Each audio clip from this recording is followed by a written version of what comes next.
Hello అండి, welcome back to my mini vlog. ఈరోజైతే fish curry చూపిస్తా. ఇంకా అవైతే బాగా కడుక్కోవాలి, ఉప్పు నిమ్మకాయ వేసుకొని బాగా కడుక్కోవాలి. ఇంకా ఫ్రై కోసం అని చెప్పి నేను ముందే కట్ చేసి పెట్టుకున్నాను. ఇంకా మసాలా కోసం అని చెప్పి ఉల్లిపాయలు అయితే తీసుకోవాలి. ఇంకా ఆయిల్ కొద్దిగా వేసుకొని ఫ్రై అయిన తర్వాత దాంతో పచ్చిమిరపకాయలు ఆనియన్స్ వేసుకొని బాగా ఫ్రై చేసుకోవాలి. 2 స్పూన్స్ అల్లం వెల్లుల్లి పేస్ట్ కూడా వేసుకొని ఇంకా బాగా ఫ్రై చేసుకోవాలి.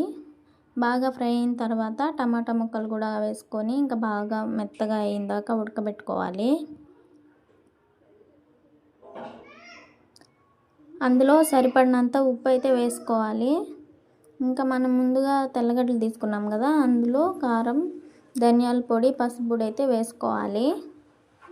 ఫస్ట్ టైం చూస్తున్న వాళ్ళైతే లైక్ చేసి మన ఛానల్ని సబ్స్క్రైబ్ చేసుకోండి. ఇంకా కొద్దిగా వాటర్ వేసుకొని మిక్సీ పట్టుకోవాలి.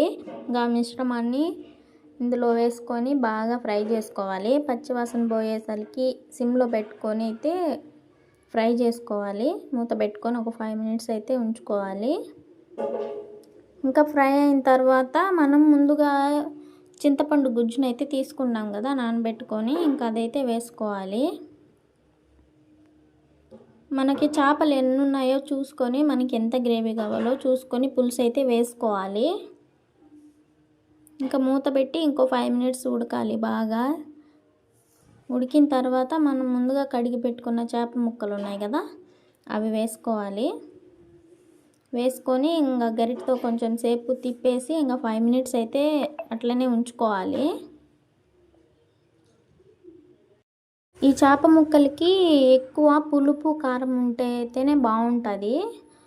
పులుసు ఎక్కువ పడుతుంది చేప ముక్కలకి. ఏ చేపలైనా కూడా ఇటుతో అయితే కొంచెం సేపు అట్లు ఇటు తిప్పుకోవాలి. మళ్ళీ ఉడికిన తర్వాత అయితే చేప నలిగిపోతుంది. ఇంకా 5 మినిట్స్ అయితే ఉడకబెట్టుకొని ఇంకా మూత తీసిన తర్వాత అయితే ఈ మాదిరి ఉడికిపోయి ఉంటుంది చేప. ఇంకా లాస్ట్లో అయితే మీరు fish fry masala, curry masala అయినా ఇంకా లాస్ట్లో కొత్తిమీర అయితే వేసుకోండి. నా దగ్గర లేదు.